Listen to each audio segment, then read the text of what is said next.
Hey, as always, this is Sho, and thank you so much for checking out this video. So, for this video, I would like to do a first thoughts on a recently released game known as Duel Princess.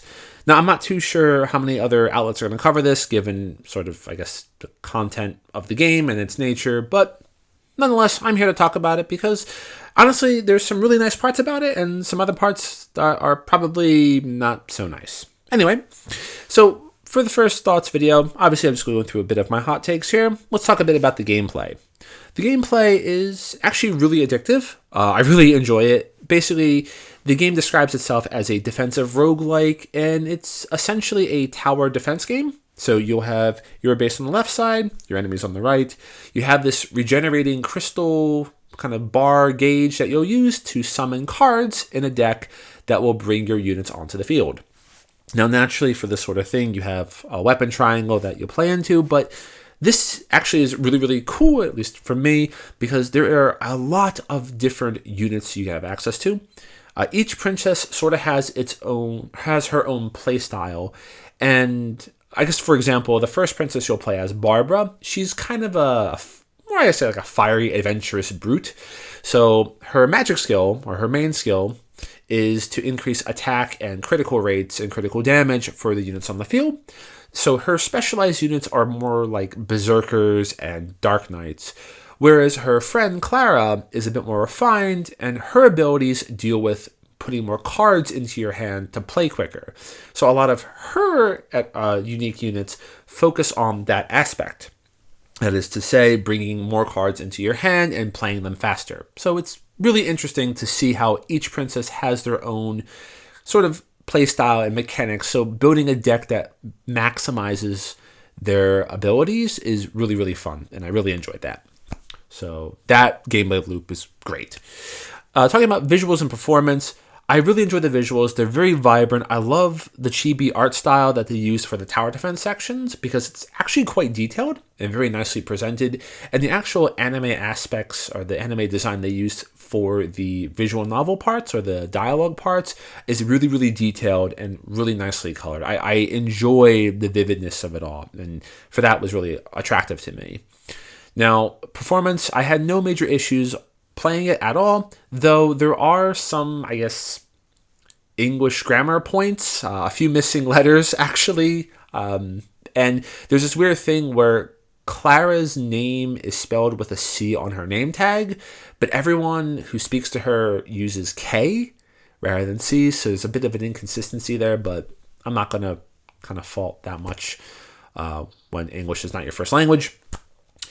Next to that, audio. The Japanese voice actresses that they have are actually really, really good. They really bring the characters' feelings and thoughts alive, which is nice. I like that a lot. But in terms of the actual music and sound, it's sort of like, nah. I mean, it gets the job done. It gets you the feeling that you want to have, but it's nothing really too special to talk about. Speaking of special, let's talk a bit about the story real quick. Now, I love the concept and premise of this. You have a great demon lord who is causing a ruckus in the land, and these princesses, all who are born with these crests that grant them magic power, are the only way that are the only thing that can stop this demon lord. The issue? To stop the demon lord, everyone must be together, or more specifically, one person has to have the power of the crests combined. So this creates sort of this battle royale Highlander situation. So the princesses will have to fight each other, gain each other's crest powers, and then the one at the top will be the one who defeats the demon lord. And it's going to be a story of passion and excitement and betrayal and love. And I'm sorry, that's just not the case. It's just a really tropey anime story, full of innuendo, full of jokes, full of really cliche, tropey writing, but at the same time, it's quite charming. I actually found some points to be really, really funny, and I sort of enjoyed some of the character dynamics. It was just listening to the voice actresses bring these characters alive was just like, yeah, okay, I'm watching a comedy, and it's good in that way. So, is it deep? Obviously, I would love to have that premise done in a more, serious narrative, but for this game, it's lighthearted, it's fun. You can enjoy it. So, Probably the real reason why you're watching this video is you probably heard about this game's punishment system and you want to know about the lewd. So let's talk about the lewd. Now, okay, to be honest, it's in the game. It's prevalently in the game.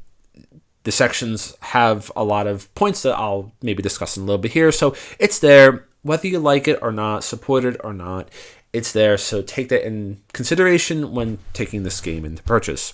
For me, I'm just going to discuss my personal thoughts going through those sections of the game right now. So just take it as it is. Now, I have played games in the past such as Criminal Girls and Valkyrie Drive that have similar mechanics. And when talking about these punishment sections, there's nothing really new that's brought onto the table. You obviously have the picture. You have a picture of the princess. You have different tools, and then you have to basically, use the tools on parts of the body to increase a gauge to relax, as they say, so you'll be able to transfer the crest power easily. And yeah, maybe I can probably pop this. I think maybe I'll just show a picture of maybe their face right now on the screen, and yeah, probably not a good idea. I'll just keep to the regular gameplay. Anyway. So you'll use these tools. The idea is to get this gauge up and transfer the crest power. But there's not really anything past that point. There's no special mechanics to it. There's no special points. It's really sort of just brought in a very basic way. I think older games like Criminal Girls had a little bit more in-depth usage of these mechanics, which is strange to say. So yeah, it doesn't really bring anything new to the table. Visually, as I mentioned before, the game itself has been designed in a really beautiful way, and the visuals that they use, the CGs and the visuals that they have for these punishment scenes are actually quite detailed in terms of just the design. It's kind of hard to explain, but I can tell they put a lot of passion into creating these images. And you can see that through the detail and through the color choices and everything like that, and I will give them kudos for that. Artistically, they did a really passionate job on making these visuals, so kudos to them.